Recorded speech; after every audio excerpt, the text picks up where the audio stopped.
Good morning, my friends. This is Paul, and tonight I'm going to be offering my Catholic perspectives on Oxenfree for the Nintendo Switch. I want to warn you right now that this is going to be fully spoiler-filled, so if you have not completed the game, especially if you have not gotten the true ending, I would recommend you put a watch later on this, because this is going to be delving into everything the story has to offer, or at least most of it.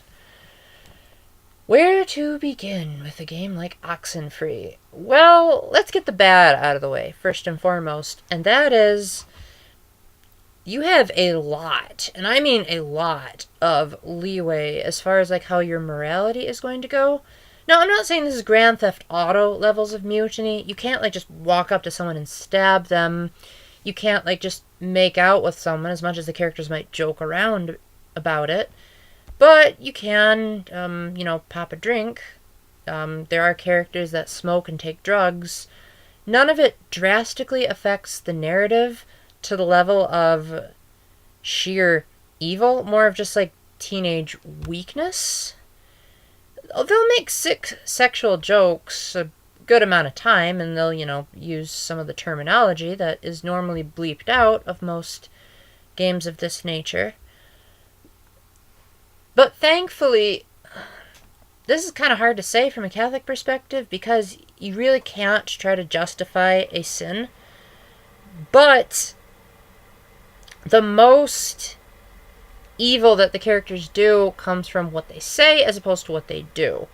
There is a ton of profanity, most of it involving taking the Lord's name in vain. And there's also, for the people out there that hate Harry Potter, you're gonna really hate this game, because if you thought Harry Potter dealt a lot with like ghosts and the supernatural, Oxenfree just pulls one after another of hacking your game screen to show the presence of ghosts all over the place. The game sort of has this overarching plot that there were these passengers that were in a ship, and the ship sank due to friendly fire.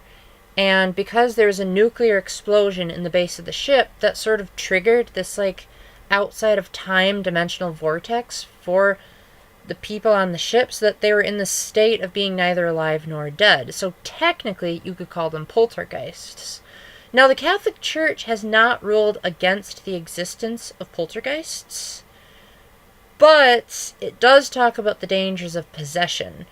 And since it's not 100% clear whether or not it's the spirits of the dead people or demons that are possessing said characters, this can be a very frightening game for people that watch movies like The Exorcist and get really freaked out by, characters being lifted into the air, being strangely distorted, eyes turning red, that kind of stuff. It's the kind of game that the average Catholic trying to pick out a nice, clean game for their kids would probably cringe at just the opening few minutes of the dialogue. But now let's get on to the good. And the good is that if you so choose to be the moral high ground, the game gives you that option to just really take characters that feel very low self-esteemed and really just boost them up. Tell the shy girl to go and give dating the guy that she secretly likes a try. Tell the guy that's, the town idiot that, hey, you know what? You're not half bad. You're a cool dude. Save your brother from an untimely demise. Actually try to get along with the girl that he likes when she blames you for making your brother drown. On the other hand, the game also gives you freedom to do the exact opposite and make everyone hate you, including even wiping the girl from existence. I'm not entirely sure what I feel about that, because in the Catholic Church, God teaches that he loves absolutely everyone, to the same degree. Now, that doesn't mean that he's just going to excuse a serious sin or not, because we definitely know that there are people that can reject God. But God gives every single person the exact same amount of chance to get into heaven as everyone else. For the people that have it easier, they have more to be accountable for. And for the people that have it harder, well, that's basically their accountability. We don't know exactly how it works, but we just know that God doesn't pick favorites. Just because this person lived their entire life in the streets without hearing about God and being beaten up on all their life versus someone who's had a life of luxury, somehow God's going to balance it out so that we all have the same chances of salvation. Whereas this game quite literally allows you to make someone either disappear from existence or be handed over to demons. That is scary. Like, really scary. And the type of thing that if you have a guide to teach you how to get the good endings and not the bad ones, I would say stay away from bad endings at all costs, especially if you're a Catholic.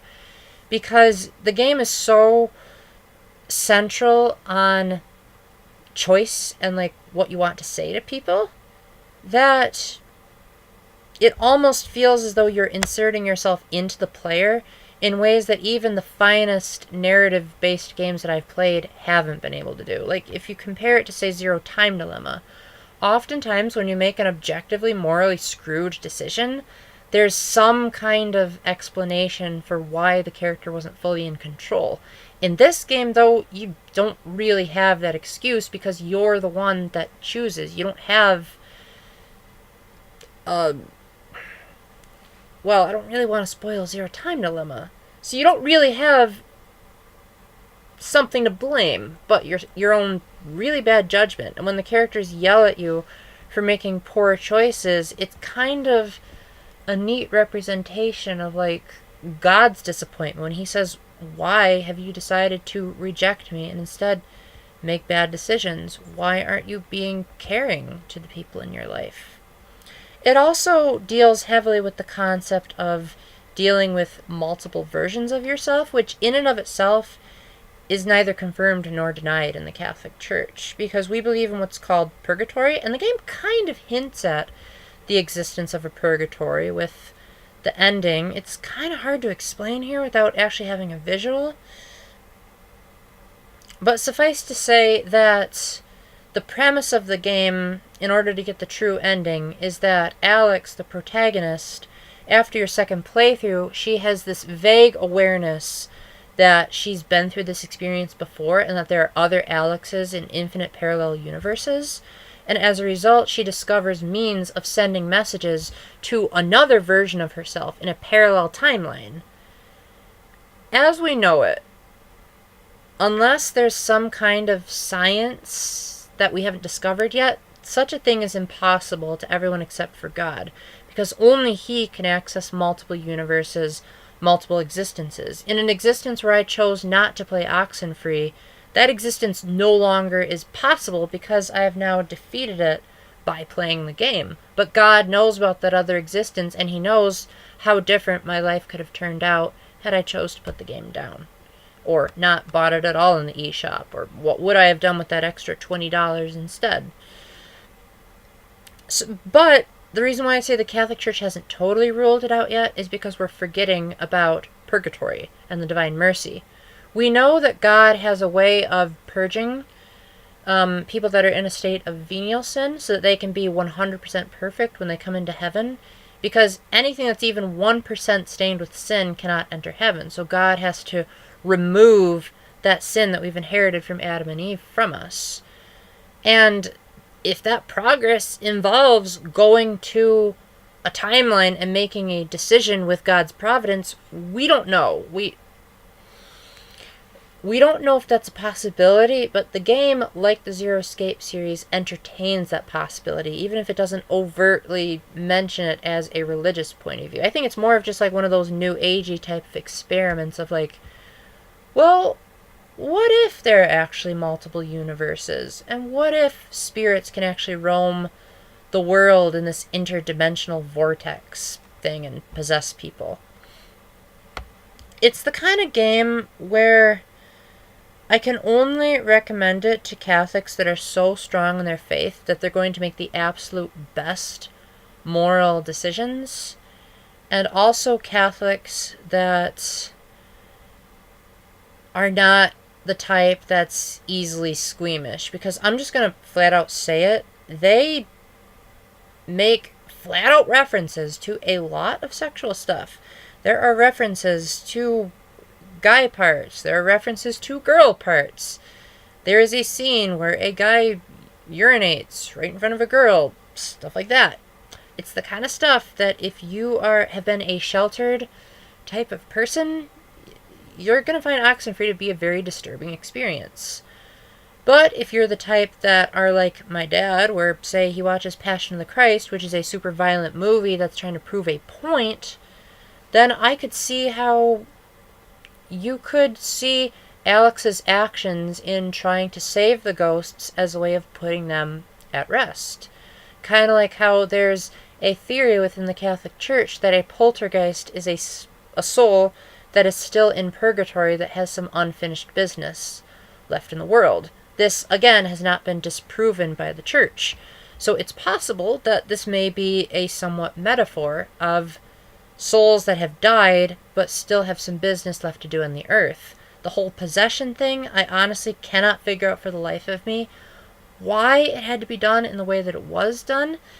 And I think that's the only thing that's truly objectionable, apart from all the teenage humor. But again, I think the game developers were trying to emphasize the fact that they are teenagers and haven't fully emotionally matured. They've had to deal with stuff like divorce and bullying a lot. And so when you don't have a religious background, you don't exactly have that guiding force that's telling you maybe you shouldn't drink so much. Maybe you should not be so TMI in mixed company, that kind of thing. I wouldn't say it excuses their behavior, but it also reminds us that we as Catholics can't always judge a person's situation. They might not have had the same religious upbringing as us. That's why you can't just go up to someone who's has an inadequate knowledge of the gospel and say, oh, well, that person's going to hell because they haven't accepted Jesus as their personal Lord and Savior. They might not even know who Jesus is. Heck, Abraham didn't know who Jesus was, unless you count that theory in the book of Genesis about him having a pre-incarnation incarnation of the Trinity. But yet, we know that Abraham was eventually able to go to heaven because of the story Jesus told about Lazarus being in Abraham's bosom, and the fact that pretty much every book in the New Testament, after the Gospels and Acts, referred to him as he was reckoned as righteous according to his faith, even though he never knew Christ in his lifetime. It was only when Christ descended into hell that he was able to preach the truths that Abraham couldn't have known through the Old Covenant and without the Ten Commandments. So yeah, I have a lot of mixed feelings about Oxenfree, and I think the vast majority of Catholics would be better off avoiding it. But if you're the type of person that can handle a lot of sick teenage humor and like a deep, thought-provoking message that's somewhat along the lines of a combination of like maybe a supernatural thriller and 2001: A Space Odyssey, you could find some entertainment value in Oxenfree. Just don't expect it to be very clean. Thankfully, I will tell you that the game has no violence whatsoever, apart from an insinuated explosion and drowning, but those never actually play out. So, this game has no blood and no gore, so if you're the type that avoids, T and M rated video games because of you say, oh, video games nowadays are just too violent, this game is not one of them. It's more of just that the themes that are talked about are very mainstream and sexual and drug based and using the Lord's name in vain quite a lot. But I do think that it's interesting how in the endings where you try to persuade the ghosts that they don't have to use innocent people as a way of unleashing their frustration is potentially a good example of showing how to properly let go of the things of the world and just simply move on into perfection. I don't even know if I made any sense in this video, but then again, the narrative of Oxenfree doesn't make much sense.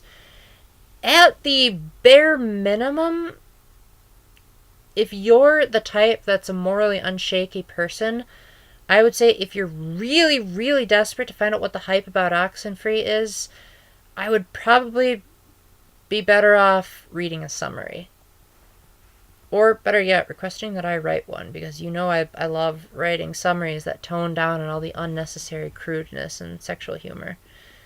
As I've done with Zero Time Dilemma, yes, I'm still going to get around to that. I just got a new computer and making some adjustments. Anyway, hope this didn't go on too long. Hope you learned a thing or two. If I missed anything in the comment section below, please let me know. I'd love to enlighten you and have a nice, peaceful discussion. And until the next time, keep the faith, stay epic, and God bless. Bye.